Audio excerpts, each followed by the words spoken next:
A brooch is made with silver wire in the form of a circle with a diameter of 35 millimeter. देखिए, सबसे पहले आप ये समझिए ब्रूच क्या होता है. आपने देखा होगा कुछ लोग अपने कोट वगैरह पे जो ये लगाते हैं ना, तो ये बेसिकली ये बोला गया है, इस सर्कुलर फिगर को ब्रूच बोला है. ठीक है, तो ये ब्रूच एक सिल्वर वायर से बना है जिसकी डायमीटर 35 mm है. The wire is also used in making 5 diameters which divide the circle into 10 equal sectors as shown in this figure. The total length of the wire required and the area of each sector of the brooch is. देखिए, सबसे पहले इसमें इन्होंने कहा क्या है, इन्होंने ये कहा है, देखिए एक तो पहले इन्होंने सिल्वर वायर से एक सर्कुलर ब्रूच बना दिया.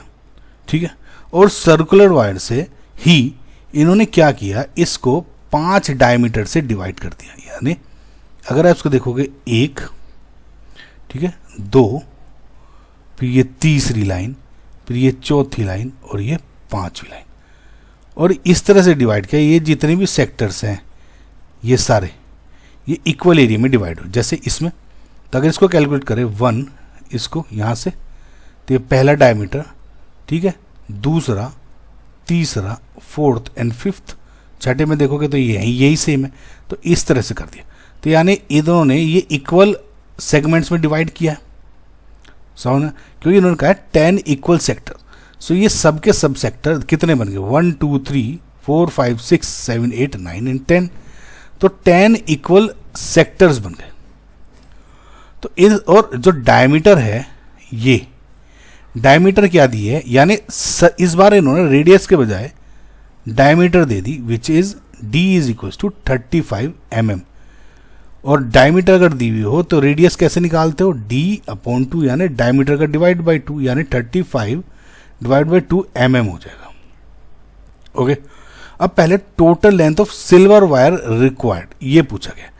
तो टोटल लेंथ कैसे में क्या क्या आ जाएगा, एक तो सर्किल का सरकमफ्रेंस और एक ये जितनी 5 डायमीटर जो बनाई है इनकी लेंथ. तो 5 डायमीटर निकालने के लिए आप एक डायमीटर निकाल लो की लेंथ, और उसको 5 से अगर मल्टीप्लाई कर देंगे तो वो 5 डायमीटर हो जाएगी. और इस पूरे 5 डायमीटर की लेंथ को सरकमफ्रेंस ऑफ सर्किल की ऐड कर दोगे तो आपका टोटल लेंथ आ जाएगा जिसमें सिल्वर वायर रिक्वायर्ड होगा.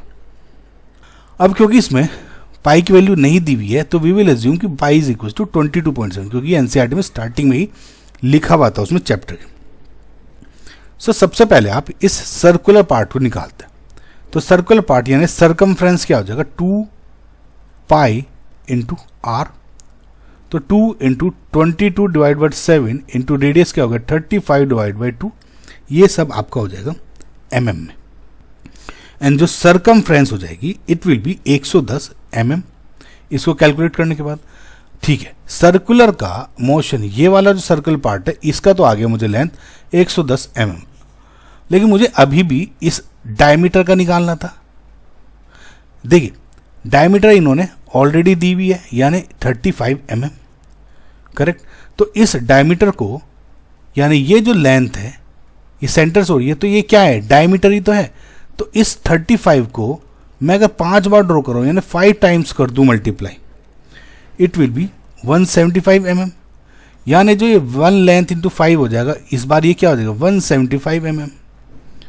और ये जो सर्कल का क्या हो गया 110 mm.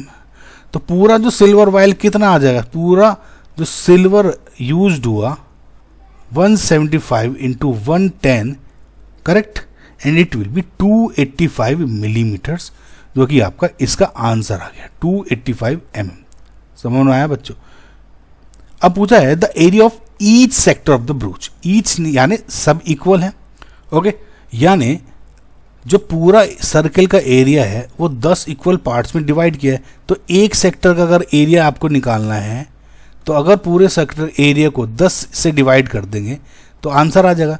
यानी एरिया ऑफ 1 सेक्टर क्या हो जाएगा, पूरे सर्कल का area pi r square divide by पूरे को 10 से डिवाइड कर दो, ये आंसर आ जाएगा. यानी 22/7, रेडियस क्या है 35 डिवाइड बाई 2, क्योंकि डायमीटर दी हुई थी. 35 डिवाइड बाई 2 का स्क्वायर डिवाइड बाई 10. तो इसको कैलकुलेट करके ऊपर वाले का आ जाएगा value 1925 divided by 2 divided by पूरे को अगर आप नंबर ऑफ सेक्टर से डिवाइड कर दोगे यानी 10, तो इसका जो फाइनल आंसर आ जाएगा will be 385 divided by 4 millimetre square. ये क्या है, area of each sector, one sector, यानी इसका आंसर क्या आ गया 385 divide by 4 millimetre square. No आपको एक चीज़ और बता दूं, अगर मैंने यहाँ पे एरिया ऑफ ईच सेक्टर ऐसे निकाल दिया, कुछ स्टूडेंट्स इसको अगर एरिया ऑफ सेक्टर का फॉर्मूला लगा करना चाहते हैं वो भी हो जाएगा, theta upon 360 into pi r square होता है। अब देखो, अब इस थीटा के लिए आपको एक थीटा निकालना पड़ेगा। थीटा कैसे निकालेंगे, पूरे का एरिया अगर 360 था और उसको आपने 10 इक्वल पार्ट्स में डिवाइड कर दिया तो एक एंगल कितना आ गया 36 डिग्रीज। तो एक सेक्टर का एंगल यहाँ पे हो गया 36, तो यहाँ पे 36 divide by 360 into pi r square होगा। देखोगे तो ये यानी pi r square divide by 10, same formula ये यूज हो गया, बन गया। तो आप ऐसे भी कर सकते हो, डायरेक्ट थोड़ा सा इस तरह से भी निकाल सकते हो।